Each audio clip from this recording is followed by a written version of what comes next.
What is up guys, welcome to another pickups video, and this is vlog number 16, games for June and July, early July.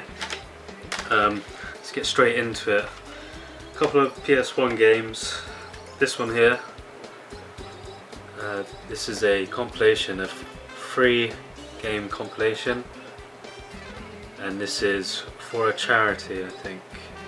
All profits from the sale go towards children's charity. And three pretty cool games. You got Road Rash, which is a game that I actually wanted to pick up. We got Broken Sword, which is one of my all-time favourite point and clicks. Actually, the first time I played it was on one of the official PlayStation Magazine demos, and I eventually got it for the PlayStation 1. And then I got it for the PC as well. And obviously the PC was a better version. And Myst, which is another game that I played but I never owned. I think I got Myst 2 for the PlayStation 2. So you got, yeah, pretty much just generic CD covers on these, but 3 in 1. This was only like 20p, I think. Definitely worth it. Next up we have Must Move 2, and a very cool arcade game, basically Puddle Bubble. I think it's also known as Puddle Bubble. This is the arcade edition by Acclaim Value series, and awesome soundtrack, and basically a pretty cool puzzle type of game like Bejeweled or Candy Crush. Last PS1 game we have is Courier Crisis. Who's this done by? This is published by BMG, I think. And pretty much this game is kind of like Paperboy and Crazy Taxi. And you can do like tricks on your BMX and mountain bikes. 250 delivery missions, high-speed thrills, and pucker freestyle excitement. I actually used to own this. I don't know why I got this. It was a pretty random pickup as a kid, but I enjoyed it. I think this is quite a cool little bike game. You don't really get much of these games anymore. On to PS2 games, Sonic Riders, and I've never actually played this. I don't think I have. I think I might have played a Sonic Riders on a handheld, but this is before Sonic or Sega made any Mario Kart type of games. Actually saying that, that's a lie, because I think they did one on the Game Gear. But yeah, this is pretty much on a hoverboard, racing style, and you can do tricks. It looks pretty fun, so I'm gonna have to try this. When did this come out? In 2006. You can also do 4-player battle mode. That's pretty cool. I'll have to try this out at some point. Next game we have is Dragon Ball Z Budokai, the first one for the PS2. And pretty sure I've played this before, or one of these. I never actually owned many Dragon Ball Z games, so it's nice to kind of add these to my collection.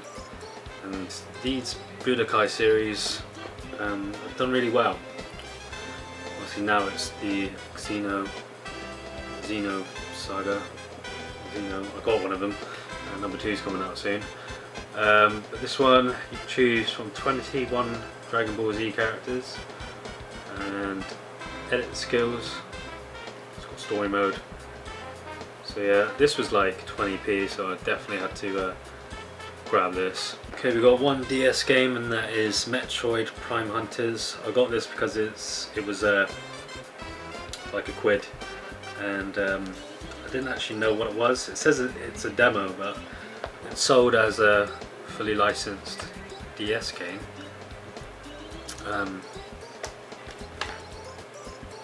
On the sort of gameplay, it looks like it's first person, like a first person shooter.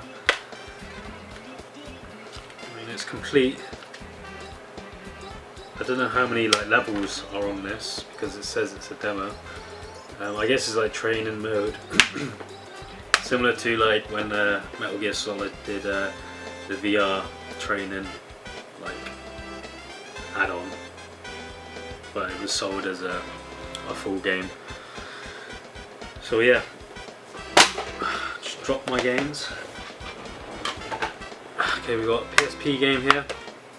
This is Warhammer 40,000 Squad Commando, or Squad Command I mean, made by THQ, and it's a strategy turn-based game, I think. I mean, it reminds me of XCOM in a way, by the way it looks anyway. 15 single player, 9 multiplayer missions, real-time destructible 3D battlefields, over 20 range close combat weapons, and you can play up to 8 players wireless, so this is a good game to play with your friends, but only a single player. Story mode? I don't know, but it was worth getting. I thought I would try this out because I don't mind a few of the Warhammer strategy games. Next game we have is a old school, I think this might have been a launch game for the Gameboy, one of the launch games, and this is Alleyway. Basically, what was it called originally? I know it, but I just can't remember it. Icebreaker? Wallbreaker? Anyway, this is basically that, and you have Mario who's inside the little ship.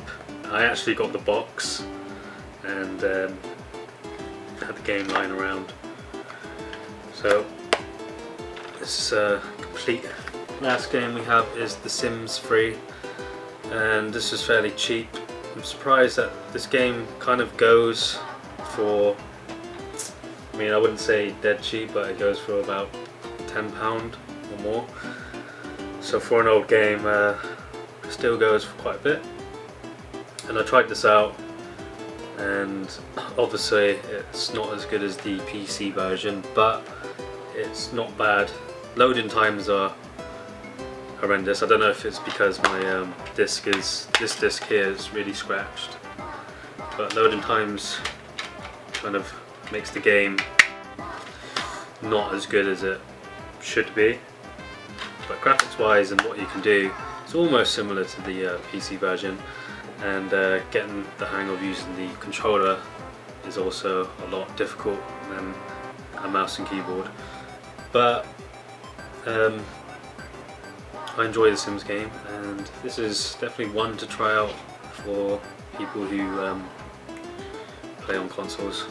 Last couple things we got is very first issue, Dreamcast Magazine. This is cool. Volume 1, and it basically is kind of like a mini guide. It has all the walkthroughs and tips, some of the launch title games like Sonic Adventure. What else has it got? A couple of games, actually quite a lot of games.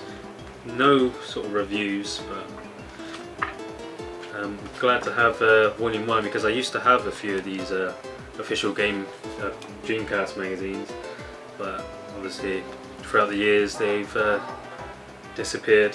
Along with that, this is another Dreamcast magazine. It's not the official one, but I think it's one of the early editions. Jet Set Radio, Soul Calibur, Virtual Tennis reviews. We also got Sonic the Hedgehog yearbook. Funny thing is, I used to have this as a kid, and I found it at a car boot sale, which is known as like a flea market, and it's got some pretty cool old school artwork of Sonic, and it also has a Shinobi section here, kind of like a manga comic book. Some game reviews, Mega Drive. Interview with Sonic himself. Big ass blow up balloon, air balloon of Sonic. This is a good yearbook. Game shots there. I was kind of surprised to see this again. This is one of my favourite books from back in the day. And the last book we have is X-Men Annual 2008. Got this because I thought the artwork was pretty cool. No, I won't be collecting like a series. I just kind of like to grab a few of these every now and then. Some awesome artwork there. Another thing I got is Vincent Fig by Play Arts, and that's the Vincent Valentine from the Advent Children movie, based on the movie. It's a pretty good figurine. I got it pretty cheap as well, and it was one of the figurines that I wanted to get a long time ago, and I just think it looks cool, so I'm glad to have that. Last thing I got is the Blu-ray, and that's Badge of Fury, and it's starring Jet Li and Wen Zhang, from the producer of Crouching Tiger and Kung Fu Hustle.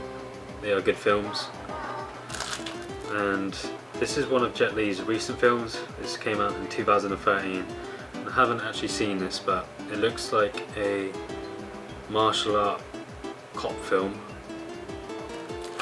Like reading it from the back description, and good to see Jet Li do a kind of more of a modern film than sort of the what are they called, period type of films, war period films.